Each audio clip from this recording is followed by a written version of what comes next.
Obscure City is a place where you can find many unique dangers. This is where she works, Cassandra Killjoy, paranormal private eye. Now a teenage girl's father has gone missing, and Killjoy believes that the city's enigmatic protector, the swordsman, is the key to finding him. So Killjoy must face many deadly dangers in her search for the swordsman. Available on Amazon.com.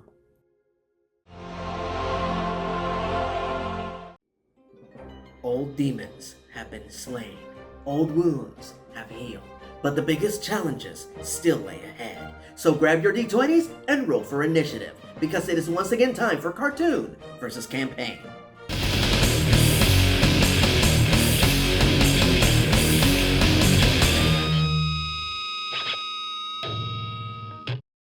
Greetings fanboys and fangirls, and welcome to Cartoon vs. Campaign, where we compare The Legend of Vox Machina to the Dungeons & Dragons campaign that inspired it. Now, all previous disclaimers from all previous videos still apply.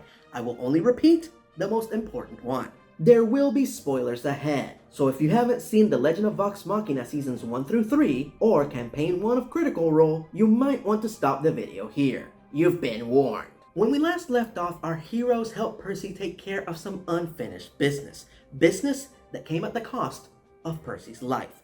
Luckily, they made it back to Whitestone just in time for Pike to perform a resurrection spell. And for a moment, all was well, until they discovered that one of their allies is actually an imposter. One offering to help them on their dragon hunt and to eliminate their next target. Virgo, the Frigid Doom. And thus, we pick things up with Vox Machina's clandestine meeting with Raishan, who in the campaign is disguised as Seeker Assume, but in the cartoon is disguised as Keeper Yenin. In both versions, the meeting goes basically the same way. Raishan offers to help them slay the rest of the Conclave, but Keyleth is not having it. So as a show of faith, she shares her backstory. How she was poisoned by druids, so she seeked out Thordak's help for a cure. So she helped him escape from the fire plane and assemble his conclave. But when it was time for him to hold up his end of the bargain, Thordak reneged on the deal and failed to provide Raishan with the cure. So now she wants revenge and is willing to help Vox Machina to get it, as long as after Thordak is dead, she is allowed to keep his corpse, so she can extract the secret of the cure from his spirit. The biggest differences in both versions are that in the cartoon she omits her desire to keep Thordak's corpse to herself, and that she tells them about the Plate of the Dawn Martyr, which is the vestige that is instrumental in defeating Thordak.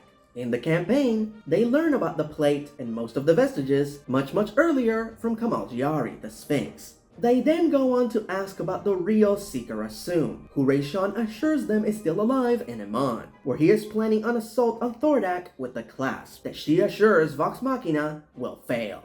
In the cartoon, Keeper Yenin was just knocked out in the Whitestone dungeon, and our heroes only accept Raishan's aid after a stealth mission to Iman in which they confirm all of her claims. In the campaign, much to Keyleth's chagrin, they agree to a tentative alliance with Raishan right away, but they warn her that they plan to renegotiate after the upcoming battle with Virgo.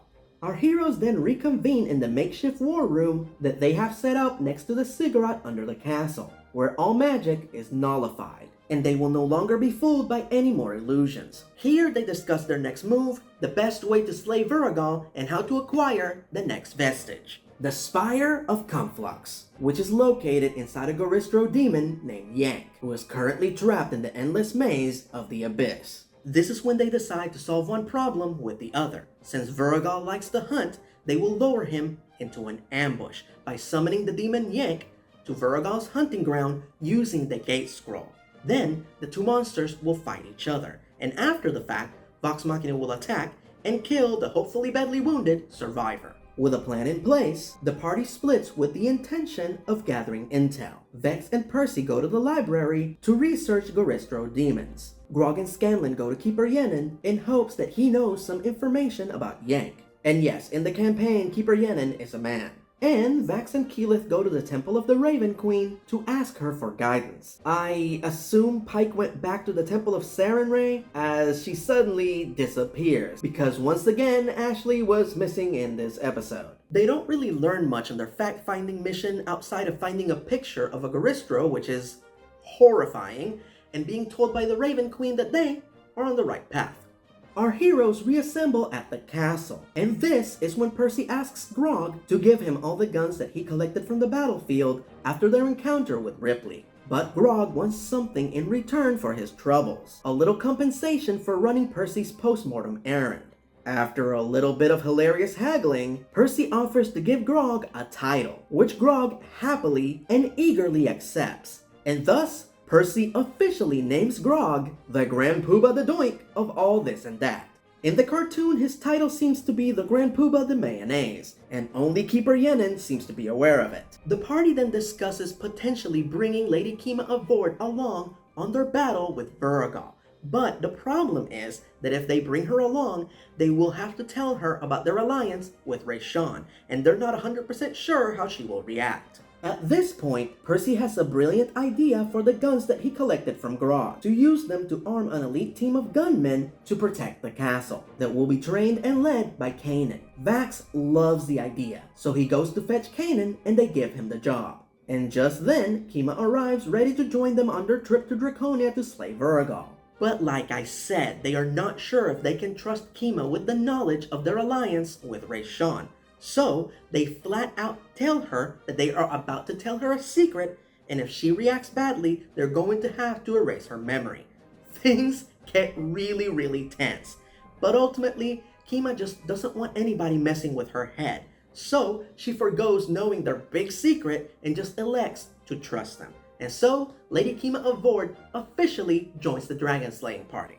In the cartoon, both Kima and Allura join the party, and they don't specifically go to Draconia to slay Virgal. You see, much earlier, they learned from Jaman that the plate of the Dawn Martyr that Ripley stole from the archive was actually a fake, and the real plate is actually located in the Hells of Desphath. Our heroes then learn from Allura and Kima that there is a portal into the 9 Hells located in Draconia, and that they have a contact there, Dola, who can lead them to the portal.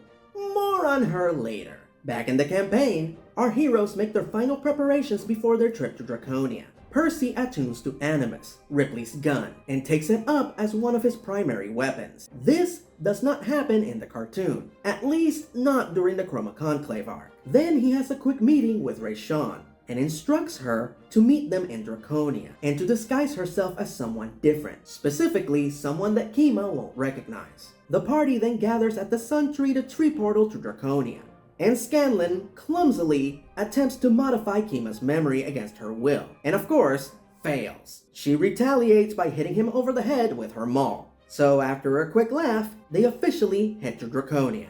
There, Scanlan sets up the door to the magnificent mansion. Then, along with Vax and Keyleth, they go to see Tuma. For safety, he makes himself and Vax invisible, while Keyleth follows in the shape of a white Minxie. There, they inform the Ravenite leader about their plan to lure Virgal into an ambush using Yank, and that they will spring the trap first thing in the morning, to which she agrees. But when they get back to the mansion, they are informed by Vexalia that springing the trap first thing in the morning would be too soon, as they need time to both set up the ambush and to allow Percy to recover, as he just came back from the dead. So, along with Vax and Scanlan, she goes all the way back to Tuma to inform her of their change in schedule, that they will spring the trap not first thing in the morning, but the following morning after that. Luckily, Tuma is 100% okay with it.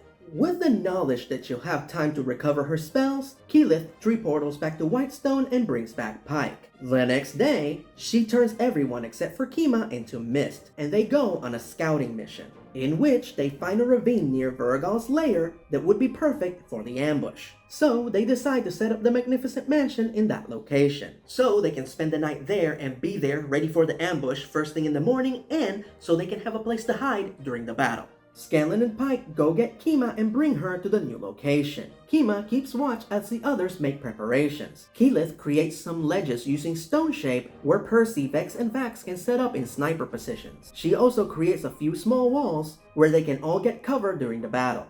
It is at this point that Kima spots a dwarven figure headed their way. The figure identifies himself as Larkin, a mercenary that Vox Machina hired to help them during the fight. While Kima is rightfully suspicious of Larkin, most of the party correctly discerns that Larkin is actually Raishan in disguise. In the cartoon, Raishan's alias of Larkin is given to her by Vax when she appears to our heroes and their allies in the war room right before the battle with Thordak.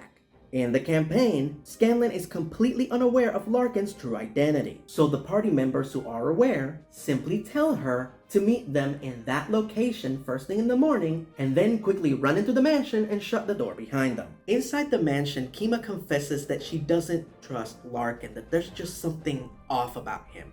So our heroes officially tell her the secret, that Larkin is actually Raishan in disguise. At this point, Vax confesses that he also didn't know.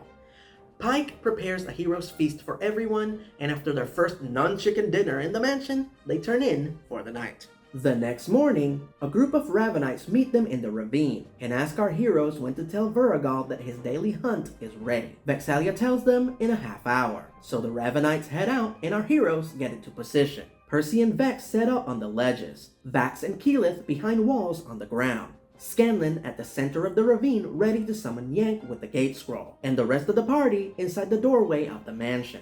Quick side note, during this scene, Scanlan disguises the entire party as Ravenites, so they can blend in better to their surroundings. But, for the sake of clarity, for the reenactments, I'm going to keep everyone in their true form. Suddenly, with her extremely high perception, Vex hears Viragal's wings flapping in the distance. So she tells Scanlan to summon Yank now. Keyleth casts Enhanced Ability on him, and he inspires himself. And even then, he barely succeeds the required roll to make the gate scroll work. And thus, Yank appears before him in the ravine. At first, the Goristro has every intention of attacking Scanlan. But Scanlan casts Dominate Monster and instructs him to kill the White Dragon, and then dives into the mansion right as Viragal arrives, and the two monsters clash. In the cartoon, this very well executed plan happens entirely by accident.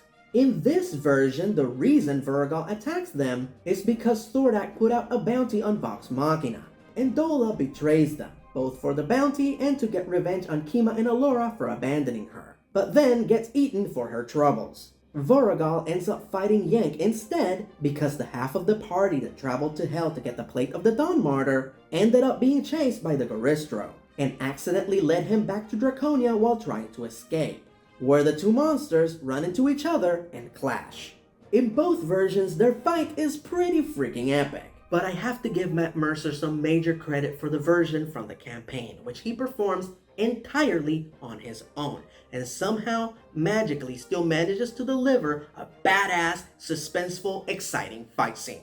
Even though it didn't include a moment when Yank gives Viragal a stone cold stunner. In both versions, the dragon hits the demon with multiple ice blasts, and Yank gores Viragal right in the chest, leaving a large gaping wound just over the dragon's heart. In the cartoon, our heroes just sit back and watch the entire battle, which concludes with Viragal killing Yank by shooting an ice blast directly into his mouth, freezing him from the inside out. Kima then attacks alone, driving Mythcarver into the wound in Viragal's chest, and then officially does the rest of the party join the fray. In the campaign, our heroes don't actually wait for Yank and Viragal's battle to be over before getting involved, as they occasionally take shots at Viragal from a distance. Unfortunately, both Vax and Percy get spotted and take damage, so the rest of the party leave the mansion and jump into the fray. Pike casts Divine Intervention, and Sarenrae's giant radiant fist comes out of the sky and punches Viragal down to the ravine floor, effectively grounding him. While Viragal and Yank are next to one another, Keyleth casts Firestorm and deals some heavy damage on both of them. Raishan seizes the opportunity, morphs into her true dragon self, and breathes poison mist directly at Viragal, effectively poisoning him. Our heroes are unaffected by the poison thanks to the hero's feast they had the night before. In the cartoon, it is Thordak that she poisons in this manner. Back in the campaign, Yank turns his attention on Grog and Kima and engages them in battle. Grog makes a retaliatory strike on Yank and slices him down the middle, then reaches inside of him and splits him in half with his bare hands. For those of you keeping score at home, that's 4 major villains that Grog defeats in the campaign during the Chroma Conclave arc.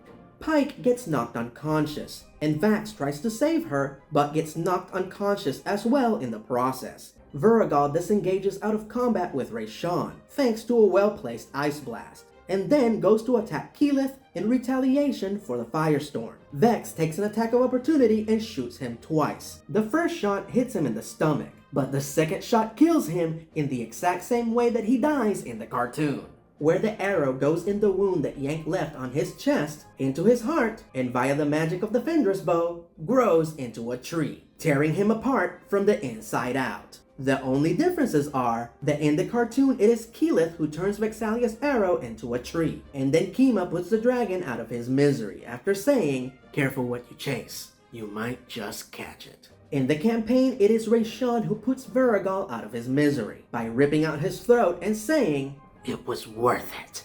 And thus, the Frigid Doom is dead. 3 dragons down, 2 to go.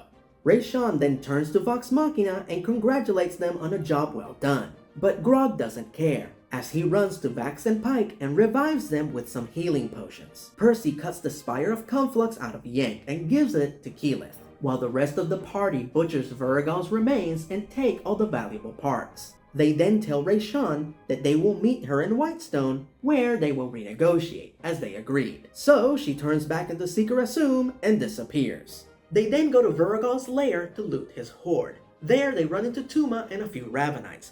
They ask her to please join them in the upcoming battle with Thordak. Unfortunately, she declines. So instead, they request for her and the Ravenites to build a statue of Tiberius in that spot, with an inscription that says, "I encourage peace."